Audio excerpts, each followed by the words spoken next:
یہ بچپن کے واقعات ہیں۔ زندگی کے اگلے پہلو میں قدم رکھتے ہیں، بیت اللہ میں طواف کے لیے جاتے ہیں۔ مکہ والوں میں رواج تھا کہ وہ بیت اللہ کا طواف ننگے ہو کر کیا کرتے تھے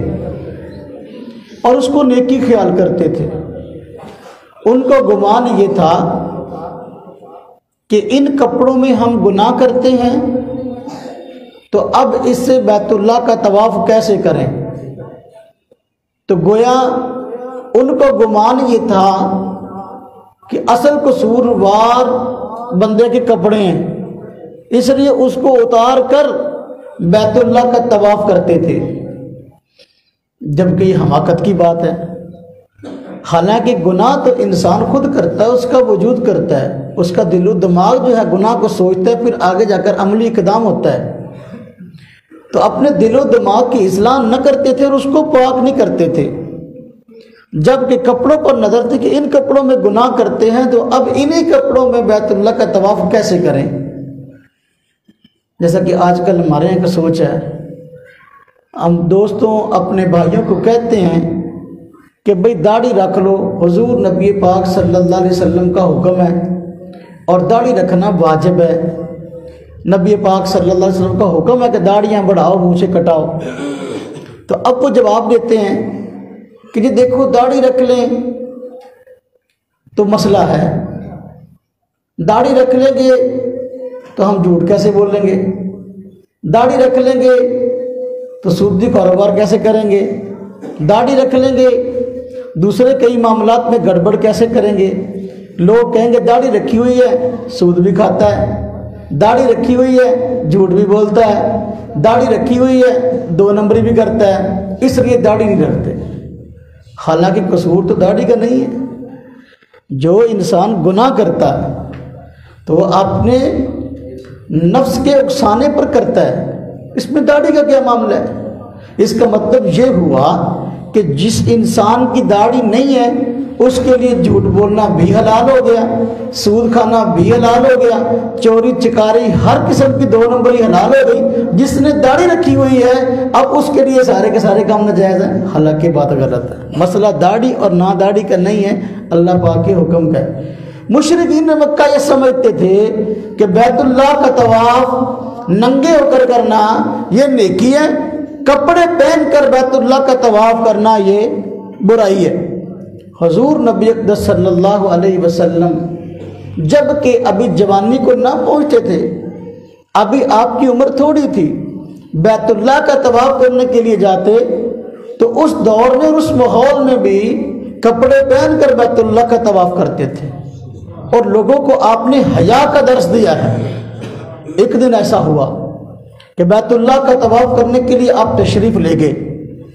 بیت اللہ کا طواف کر رہے تھے اور لنگی مبارک پہن رکھی تھی۔ ایک کافر نے دیکھا کہ آپ لنگی پہن کر بیت اللہ کا طواف کر رہے ہیں تو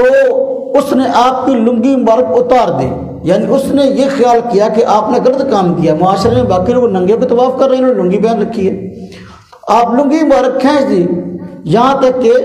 نبی پاک صلی اللہ علیہ وسلم کی لنگی مبارک نیچے گر گئی۔ آپ حیا کی وجہ سے بے ہوش ہو گئے، حیا کی وجہ سے۔ کتنے لوگ بے حیا تھے جو ننگے طواف کر رہے تھے اور اس کو حیا کا تقاضا بھی نہ سمجھتے تھے کہ بھی کپڑے پہن کر یہ کام کرنا چاہیے۔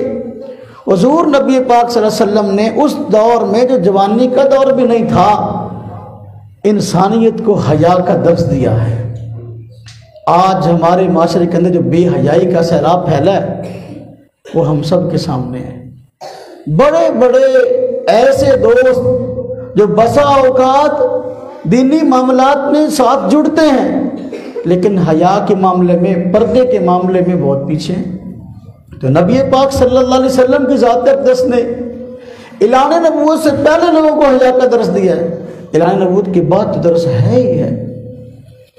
حضور نبی پاک صلی اللہ علیہ وسلم جوان ہوئے، لوگوں میں آپ کے دو لقب، دو نام زیادہ مشہور تھے۔ آپ کا نام بہت کم لوگ زبان پہ لیتے تھے، آپ کو صادق کہتے تھے اور امین کہتے تھے۔ صادق کا معنی ہمیشہ سچ بولنے والا، امین کا معنی امانت میں خیانت نہ کرنے والا۔ حضور نبی پاک صلی اللہ علیہ وسلم کی دو لقب کیوں مشہور ہوئے؟ اس لیے کہ آپ نے اپنے علاقہ مکہ مکرمہ میں بھی تجارت کی ہے،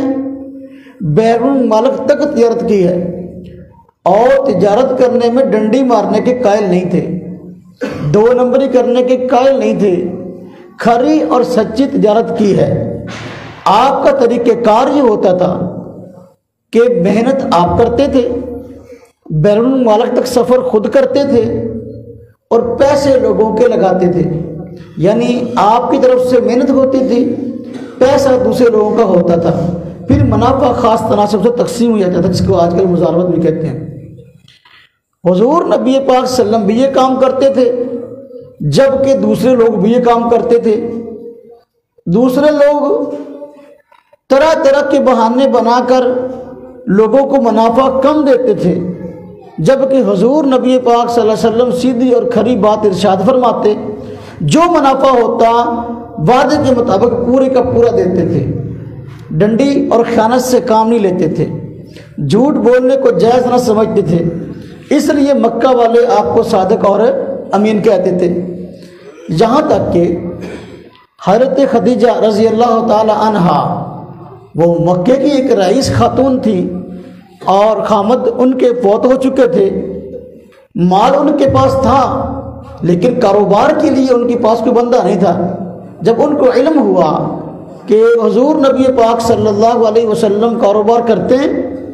اور دوسرے لوگوں کی بنسبت زیادہ سچ اور امانت سے کام لیتے ہیں، تو انہوں نے آفر کی کہ پیسہ میں دیتی ہوں، کاروبار آپ فرمائیں۔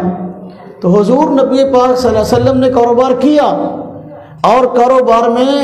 پہلے سے کہیں زیادہ توقع سے بڑھ کر ان کو نفع دیا، چونکہ وہ پہلے دوسرے لوگوں کو پیسہ دیتی تھی، پیسہ آپ کو بھی دیا، جو توقع منافع کی تھی اس سے کہیں بڑھ کر جو ہے ان کو منافع ہوا۔ تو وہ حیران رہ گئی کہ آج تک جو منافع دوسرے لوگ دیتے رہے یہ اس سے کہیں بڑھ کر ہے، پھر پیسے دیے، پھر کاروبار کیا۔ حضور نبی پاک صلی اللہ علیہ وسلم نے پھر توقع سے بڑھ کے منافع دیا۔ آپ کی انہی صفات سے متاثر ہو کر حضرت خدیجہ رضی اللہ عنہا نے آپ کو پیغام نکاح بھیجا کہ مکہ مکرمہ کے اندر ایسا سچا، ایسا امانت دار، کھرا آدمی ملنے سے نہیں ملتا، اگر یہ موجود ہے تو ان کے ساتھ زندگی کا جو سفر ہے بڑے اچھے طریقے سے گزرے گا۔ پیغام نکاح بھیجا۔ خیر اس میں بات میں کرتا ہوں،